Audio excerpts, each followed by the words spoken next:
Hello, मी आहे amazing Aditi आणि तुम्ही ऐकत आहात ओळख बाजारपेठेची इथं भरपूर काही नवे नवे फ्रेंड्स, माझी मैत्रीण इथंच एका बँकेत जॉब करते. गेल्या सोमवारची गोष्ट आहे. त्या दिवशी तिला ऑफिसला लवकर पोचायचं होतं.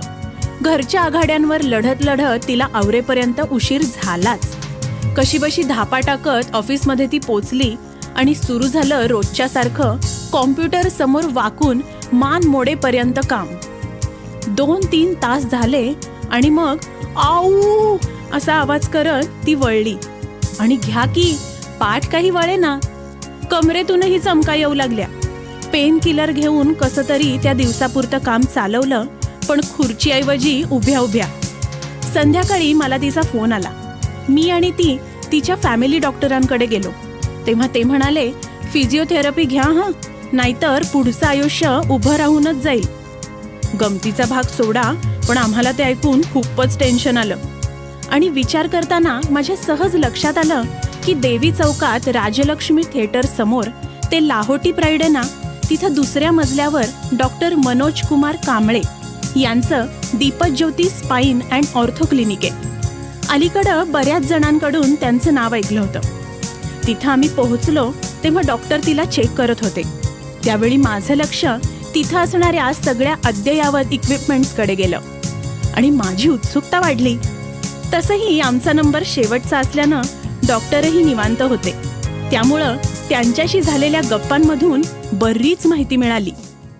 नमस्कार डॉक्टर. नमस्ते डॉक्टर, मला सांगा, फिजिओथेरपी म्हणजे नक्की काय आणि ती महत्त्वाची आहे? फिजिओथेरपी म्हणजे शरीराच्या बिघडलेल्या हालचालीत सुधारणा घडवून आणणे. यात exercise therapy, electrotherapy, matrix therapy अशा तंत्रांचा वापर करून वेदना कमी करणे, स्नायू मजबूत करणे आणि रुग्णांना त्यांच्या दैनंदिन कामात सक्षम करणे असा प्रकार फिजिओथेरपीमध्ये मोडला जातो. ओ अच्छा. आता हे सांगा, कोणत्या रुग्णांना फिजिओथेरपीची आवश्यकता असते? अगदी लहान मुलांपासून ते 90 वर्षांच्या वृद्धांपर्यंत सर्व वयोगटातील रुग्ण फिजिओथेरपी घेऊ शकतात. ऑफिसमध्ये बसून काम करणाऱ्यांपासून ते दुखापत झालेल्या खेळाडूंपर्यंत, स्ट्रोक नंतर चालणं विसरलेले रुग्ण किंवा ॲक्सिडेंट नंतर उठू न शकणारे लोकसुद्धा, पाठदुखी, मानदुखी, कंबर, सांधे, गुडघे, मणक्यांचे विकार असलेले रुग्ण, ऑपरेशन नंतर येणाऱ्या सांध्यातील ताठरपणा, पॅरालिसिस, टाचदुखी, फ्रोझन शोल्डर, अस्थिभंग असणाऱ्या व्यक्ती, याशिवाय स्पायनल कॉर्ड इंजुरी झालेला पेशंट, तसेच पॅरालिसिसचे पेशंटसुद्धा. सेरेब्रल पाल्सी हा लहान मुलांमध्ये आढळणारा आजार आहे. यात पायामध्ये कडकपणा आलेला असतो. अशा सर्व प्रकारच्या रुग्णांना फिजिओथेरपी उपयुक्त असते. ओ ग्रेट. डॉक्टर, आपल्या या दीपज्योती फिजिओथेरपी क्लिनिकचं वेगळेपण किंवा वैशिष्ट्य तुम्ही काय सांगाल? पहिली गोष्ट, माझा या क्षेत्रातला 16 वर्षांचा प्रदीर्घ अनुभव आहे.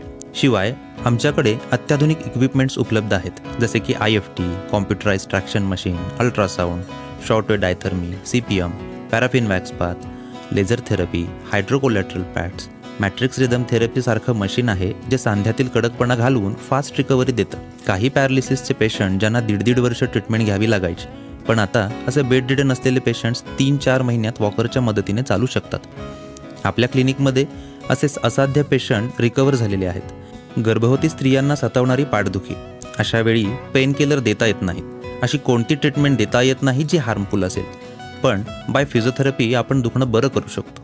डायबिटिक पेशंटमध्ये ज्या जखमा असतात त्यासुद्धा लवकर भरून येण्यासाठी वुंड हिलिंग हा प्रकार आहे, ज्यामध्ये सेल रिजनरेशन करवले जाते. हे सगळं अत्याधुनिक इक्विपमेंट्समुळे शक्य होतं आणि या सगळ्या इक्विपमेंट्स आपल्याकडे आहेत. डॉक्टर, खरंच फिजिओथेरपी म्हणजे एक प्रकारचं वरदानच म्हणेन मी. माझ्या परिचयातील कुणाला जर गरज असेल तर त्यांना मी नक्कीच याबद्दल सांगेन. संपर्कासाठी आपला फोन नंबर द्याल? हो, नक्कीच. 9665 20 37 02. 9665 20 37 02. Thank you doctor. सो फ्रेंड्स, तुम्हालाही कुणाला अशा काही समस्या असतील तर देवी चौकात राजलक्ष्मी थिएटर समोर लाहोटी प्राईडमधील दुसऱ्या मजल्यावर असलेल्या अत्याधुनिक उपकरणांनी सुसज्ज अशा Deepjyoti physiotherapy spine and ortho क्लिनिकला अवश्य भेट द्या. आणि हो, बाजारपेठेतील अशीच नवनवीन माहिती जाणून घेण्यासाठी ऐकत रहा ओळख बाजारपेठेची, आपल्या आवडत्या सातारा आकाशवाणीवर.